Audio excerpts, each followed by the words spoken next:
ஏன்னா திமுகவுக்கும் சமூக நீதிக்கும் சம்பந்தமே கிடையாது. திமுக சமூக நீதி விரோதின்னு சொல்றதுக்கு மேல துரோகின்னு கூட சொல்லுவேன் நான். சமூக நீதியின் துரோகி திமுக என்றும் மு.க.ஸ்டாலினுக்கு சமூக நீதி குறித்து பேச எந்த தகுதியும் கிடையாது என பாமக தலைவர் அன்புமணி ராமதாஸ் காட்டமாக விளாசியுள்ளார். தமிழ்நாட்டில் பாத்தீங்கன்னா திமுகவுக்கும் சமூக நீதிக்கும் சம்பந்தம் கிடையாது. இனி தயவுசெய்து யாரும் சம்பந்தப்படுத்தி பேசாதீங்க. மீடியாலையும் மக்களும் சொல்லிட்டு இருக்கு. ஏன்னா திமுகவுக்கும் சமூக நீதிக்கும் சம்பந்தமே கிடையாது. திமுக சமூக நீதி விரோதின்னு சொல்றதுக்கு மேல துரோகின்னு கூட சொல்லுவேன் நான். ஏன்னா இதுக்கப்புறம் என்ன வருகின்ற காலத்துல நாங்க இன்னும் நிறைய எக்ஸ்போஸ் பண்ண இருக்கிறோம். நாங்க எக்ஸ்போஸ் சென்ஸ் மக்களுக்கு இன்னும் நிறைய விழிப்புணர்வு ஏற்படுத்த இருக்கிறோம். நாங்க தொடர்ந்து சொல்லிட்டு வரோம். ஜாதிவாரி கணக்கெடுப்பு நடத்துங்கன்னு சொல்லிட்டு வரோம். இதனால நடத்தாதனால தமிழ்நாட்டில் உள்ள 69 விழுக்காடு இடஒதுக்கீட்டுக்கு ஆபத்து வந்திருக்கிறது. பலமுறை எச்சரிக்கை கொடுத்துட்டு இருக்கோம். என்னைக்கு இந்த வழக்கு உச்சநீதிமன்றத்தில் எடுப்பாங்க எங்களுக்கே தெரியல. எடுத்தாங்கன்னா முடிஞ்சு போச்சு. 69 விழுக்காடு இடஒதுக்கீடு ரத்து பண்ணிடுவாங்க. இது உறுதியா செய்வாங்க.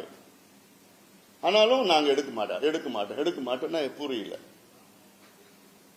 நேற்று கூட ஒரு அமைச்சரை நான் சந்திச்சேன். ஒரு நிகழ்ச்சியில சந்திச்சேன். நான் ஒரு குடும்ப நிகழ்ச்சியில சந்திச்சேன். ஆந்திரா அமைச்சரை சந்திச்சேன். அவர் 150 கோடி ரூபாய் ஆந்திராவில் ஜாதிவாரி கணக்கெடுப்புக்காக ஒதுக்கீடு செஞ்சிருக்கிறாங்க. முதல் தவணையா செஞ்சிருக்கிறாங்க. இதுக்கப்புறம் தேவைப்பட்டா இன்னும் ஒரு 200 கோடி ரூபாய் நாங்க ஒதுக்கீடு செய்வோம்னு சொல்லிட்டு இருந்தார். அப்போ ஆந்திராவில் எடுக்கிறாங்க, தெலுங்கானா எடுத்துட்டு இருக்காங்க, ஒரிசால எடுத்துட்டு இருக்காங்க, கர்நாடகால முடிச்சாங்க, ஜார்க்கண்ட்ல எடுக்க தொடங்கி இருக்கிறாங்க, பீகார் எடுத்து முடிச்சு அது பீகாருடைய உயர்நீதிமன்றமும் அது உறுதி செஞ்சிருக்கு, உச்சநீதிமன்றமும் உறுதி செஞ்சிருக்கிறாங்க. அது தடை செய்யல. ஆனா முதலமைச்சர் ஸ்டாலின் அவர்களுக்கு மட்டும்தான் இது தெரியாதான். இந்தியாவில் எல்லா மாநிலத்துக்கும் தெரியுது.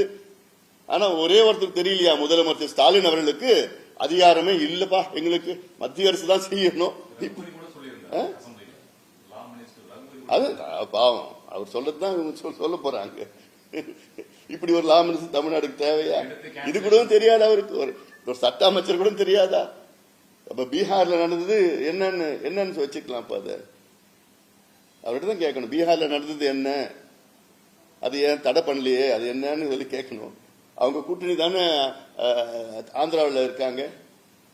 திமுக கூட்டணி தானே ஆந்திராவில் இருக்கிறாங்க. அவங்க கூட்டணி அங்க ஆந்திராவில் ஆரம்பிச்சுட்டாங்க.